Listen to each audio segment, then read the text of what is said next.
இப்போது நம்முடைய நிகழ்ச்சிகளை பார்த்த சிலர் லா நபியபாதி, எனக்கு பிறகு நபி இல்லை என்று ஹதீஸில் வந்திருக்கிறதே, இது தொடர்பாக உங்களுடைய கருத்து என்ன?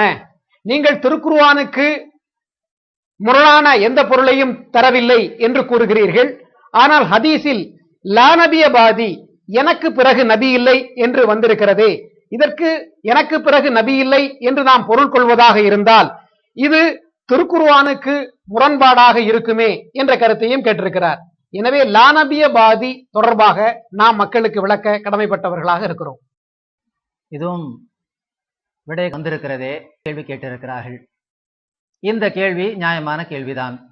அடுத்து லா நபியபாதி, எனக்கு பிறகு நபி இல்லை என்று அர்த்தம் வந்தாலும் கூட எதுவரை என்பதற்கான ஒரு கால வரையறையும் கூட ஹஜ்ரத் நபிகள் நாயகம் ஸல்லல்லாஹு அலைஹி வஸல்லம் அவர்கள் கூறியிருக்கிறார்கள்.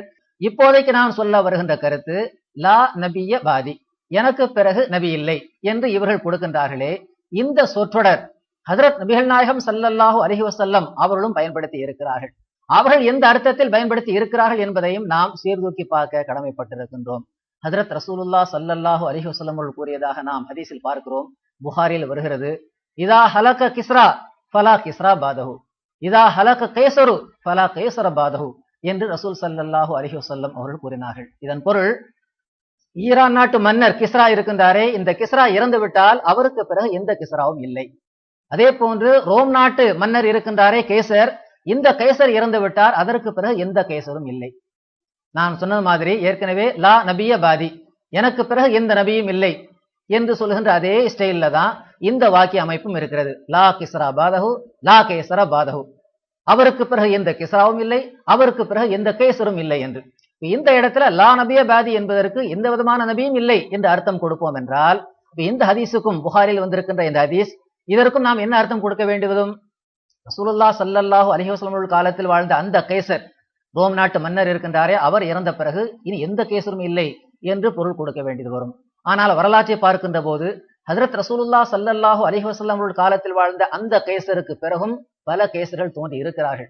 அதே போன்று ரசூல் ஸல்லல்லாஹு அலைஹி வஸல்லம் அவர்கள் எந்த கேசரை பற்றி குறிப்பிட்டார்களோ அந்த கேசருக்கு பிறகும் பல கேசர்கள், ஈரான் நாட்டு மன்னர்கள் தோன்றி இருக்கிறார்கள். அவர்கள் கேசர் என்றும் அழைக்கப்பட்டிருக்கிறார்கள். இந்த ஹதீஸுக்கு என்ன பொருள்? இந்த கேசர் இறந்து விட்டால் அதற்கு பிறகு எந்த கேசரும் இல்லை, எனக்கு பிறகு எந்த நபியும் இல்லை என்று சொன்ன அதே வாக்கிய அமைப்பில் தான் ரசூல் ஸல்லல்லாஹு அலைஹி வஸல்லம் அவர்கள் இதையும் பயன்படுத்தி காண்பித்திருக்கிறார்கள். இதற்கு என்ன பொருள்? உண்மையிலேயே ரசூல் ஸல்லல்லாஹு அலைஹி வஸல்லமுடைய காலத்தில் அந்த கேசர் ஈரான் நாட்டு மன்னர் எப்படிப்பட்ட ஒரு மிகச்சிறந்த ஒரு மன்னராக திகழ்ந்தாரோ அதே மாதிரியான ஒரு மன்னர் இனி இருக்க மாட்டார், இனி தோன்ற மாட்டார் என்ற அர்த்தம் தான் இதற்கு இருக்கின்றது. அதே போன்று ரசூல் ஸல்லல்லாஹு அலைஹி வஸல்லமுடைய காலத்தில் அந்த கேசர் ரோம் நாட்டு மன்னர் எப்படி மிகச்சிறந்த ஒரு மன்னராக திகழ்ந்தாரோ அதே மாதிரியான ஒரு சிறப்பு தன்மையை இனி யாரும் பெறமாட்டார் என்ற அர்த்தத்தில் தான் ஹஜ்ரத் ரசூல் ஸல்லல்லாஹு அலைஹி வஸல்லம் அவர்களே லா கைஸர் பாதஹு லா கிஸ்ரா பாதஹு என்ற அந்த வாக்கிய அமைப்பை பயன்படுத்தி இருக்கிறார்கள். இதே அர்த்தத்தில் இது ரசூல் ஸல்லல்லாஹு அலைஹி வஸல்லம் அவர்கள் நமக்கு காட்டி தந்த விளக்கம்.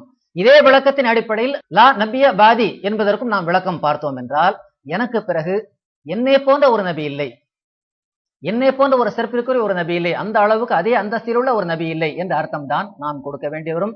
இது ஹஜ்ரத் ரசூல் ஸல்லல்லாஹு அலைஹி வஸல்லம் அவர்கள் நமக்கு தந்த விளக்கமாகும். இதே லா நபியபாதி என்பதற்கு ஹஜ்ரத் ரசூலுல்லாஹ் ஸல்லல்லாஹு அலைஹி வஸல்லம் அவர்கள் கொடுத்த விளக்கத்தை இங்க எடுத்து வச்சீங்க. மிக அருமையான முறையில லா நபியபாதி என்கின்ற அந்த சொற்றொடருக்குரிய விளக்கத்தை இங்கே கொடுத்திருந்தீங்க. அதே சமயத்தில் அவர்கள் இறுதி காலத்தில் வரக்கூடியவர் அந்த இப்னு மரியம் நபியுல்லாவாக இருப்பார் என்று ஹஜ்ரத் ரசூல் ஸல்லல்லாஹு அலைஹி வஸல்லம் அவர்கள் கூறியிருக்கிறார்கள். முஸ்லிம் மௌலவிகள் லா நபியபாதி என்பதற்கு எனக்கு பிறகு நபி இல்லை என்று ரசூல் ஸல்லல்லாஹு அலைஹி வஸல்லம் அவர்கள் கூறிவிட்டார்கள் என்று கூறுகிறார்கள். ஆனால் ரசூல் ஸல்லல்லாஹு அலைஹி வஸல்லம் அவர்கள் இறுதி காலத்தில் இப்னு மரியம் தோன்றுவார், அவர் நபியுல்லாவாக இருப்பார் என்றும் கூறியிருக்கிறார்கள்.